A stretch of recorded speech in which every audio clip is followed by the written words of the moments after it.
भोजपुरी में चमचई आ विवाद कबो ख़त्म ना हो भाई लोग सुन लो काहे कि अब चमचई हमारा करे के रही न तो हम बहुत आगे रहती काहे से कि देखो। हेलो नमस्कार प्रणाम, हम बनी आप सबके भाई एक्टर कॉमेडियन भूटाली मैन। एगो मुद्दा पर हम बात रहुआ सबसे पहले चाहते हैं। आजकल जौन मुद्दा चलता ओकरा बारे में हम जौन चर्ची में पूरा हिला दिले बा, इंडस्ट्री में पूरा भोजपुरी में माहौल गरम कैले बा। यह कहब क्या कहली सब तो जानते भी नहीं रहो सब भोजपुरी के बारे में बढ़िया बा। भोजपुरी हमनी के विकास बहुत आगे करतिया। हमनी के जब तक मिल के ना रहब जानू कुछ होखे वाला नहीं खे। हमनी के भोजपुरी के बढ़ावे के कोशिश कइले वो और ही आगे देखो। बढ़िया से काम करो लो, बढ़िया चीज़ के प्रमोट काहे नहीं खोलो करत भाई। अच्छा चीज़ के दिखाओ लो, बढ़िया चीज़ के दिखाओ लो, तब हमनी के भोजपुरी बहुत आगे बढ़ी। अभी सुना तनी कि अभी सनी लियोन पवन भैया के कुछ मैटर होला भोजपुरी में देखते बन जा रहा सब है। ये सब ना चाहिए, चेक खिलाओ तारी हाथ हाथ अरे सुधर जालो तने में भलाई बा ना तो हम सुधारे में हमारा टाइम नहीं खे। हमरो बोले आवेला ऐसा बात नहीं खे, सबके बोले आवेला, लेकिन बढ़िया चीज़ बा। लकीर जौन कहले रहलन पवन भैया तब तो लकीर घिंचाइए गल भोजपुरी में अच्छा बा, बढ़िया चीज़ बा। लकीर सनी लियोन के साथ में काम हो गल, बढ़िया चीज़ तो बा। बोले का दिक्कत बा भाई, आतना बढ़िया।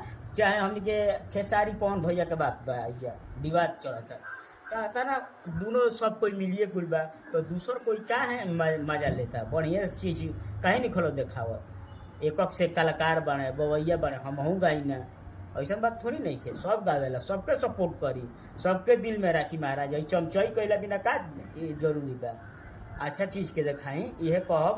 अब हम एगो वीडियो देखनी है, खेसारी भैया बैठल बने उनका माई के संगे परिवार के संगे उनका सब कोई बैठल बा। इतना बढ़िया हमारा लागल हनु।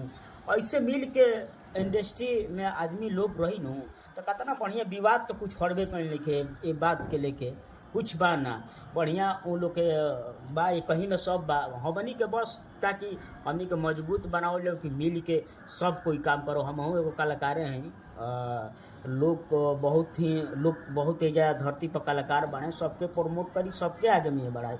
हमारो ऐसा बात नहीं था, हमारो सब कुछ आवेला, एक्टिंग डांस करे गाना गावे आवेला। गाना हमारा सबके बढ़िया गाई महाराज। हम जो मिजाज में जौन गा देव गाय के सुनाई क्या है गोरवा सबके बीच में। देखिए गाना गावत नहीं, देखिए पौने भैया गाना गावत नहीं। हम साइड सॉन्ग बहुत नहीं अच्छा गाई ना उनकर कि दूसरा के नाम के मेहदीरा जाके, दूसरा के नाम के मेहदीरा जाके भइलू चीज पराई और प्रीतिया यहूरी कितना सताई। प्रीतिया औरी कितना सताई। हम न पाइब आँख के आंसू छुप के रोबू। बहुत ही सारा गाना बा, बहुत लोग के गाना बा। जहाँ जइबू तो जाए सनम, देखे जिंदगी भर खातिर जखम। जनी सोचा हमारा बारे में, हमारा खातिर हमारा मोइल न रहे। प्यार काले परसों के कोइल रहे, भुला गइलू ऐसे जैसे भइल रहे।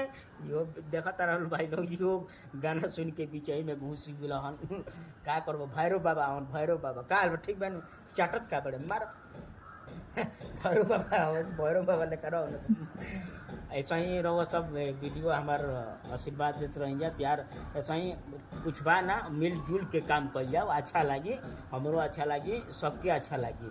ऐसा ही आप सब आशीर्वाद बनौले रही। जय हिंद, जय भारत।